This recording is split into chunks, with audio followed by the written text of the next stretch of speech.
So, in our today's class, we are going to learn chapter of motion of class 9th. So, let us understand what is motion and rest.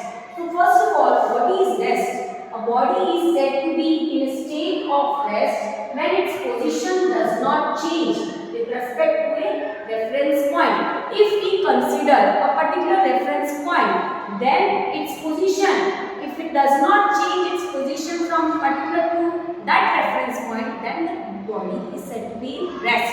And what is motion? Motion is nothing but the position where a particular reference point which we are considering, that according to that reference point, if the body is moving, then it is said to be in motion. So, a motion means a body is said to be in motion when its position changes with respect to a particular reference point. So, here we are going to understand three types of motion. They are linear motion, circular motion and oscillatory motion. So, what is a linear motion? Linear motion is nothing but a type of motion which is moving in a straight line. Already we have learned all these things in our basics of 6th and 7th classes and 8th class. And what is circulatory motion? Circulatory motion is nothing but the fan rotating in our home, at our school rooms, classrooms, everywhere. The rotation of fan is in which motion? Circular motion. And the oscillatory motion. I think you like to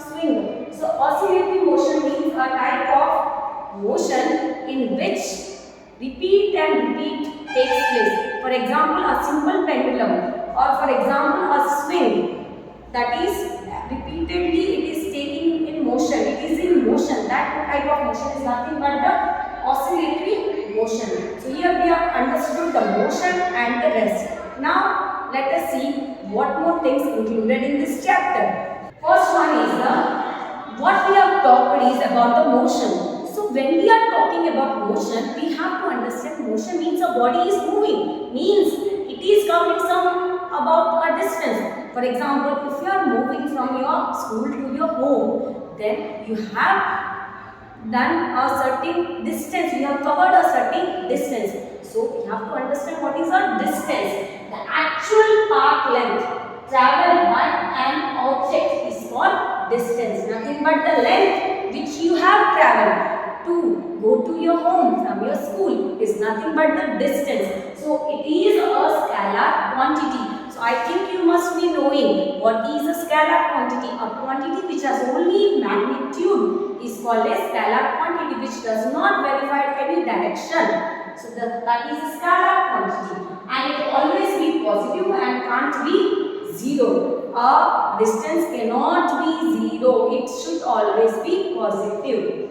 Next is its SI unit is meter. So distance SI unit is meter. Why meter? Because always the length is measured in meters. The SI unit of length is meters. So what is the distance? The actual path when traveled by an object is nothing but the distance. Now let us understand another topic of this lesson.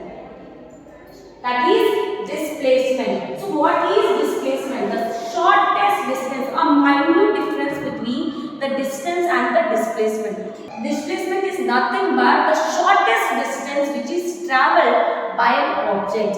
That is, if you are considering one reference point to another reference point and again returning back, the total length will not be counted here.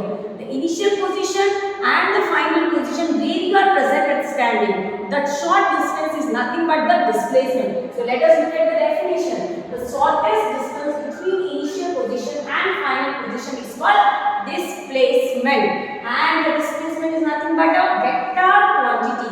Why it is a vector quantity? Because it is showing the direction also. So I have already told you there are two types of quantities. One is scalar and another one is vector. So vector quantity is displacement, and we talked about distance. That is a scalar quantity. So it can be positive, negative, and can be zero also. Okay.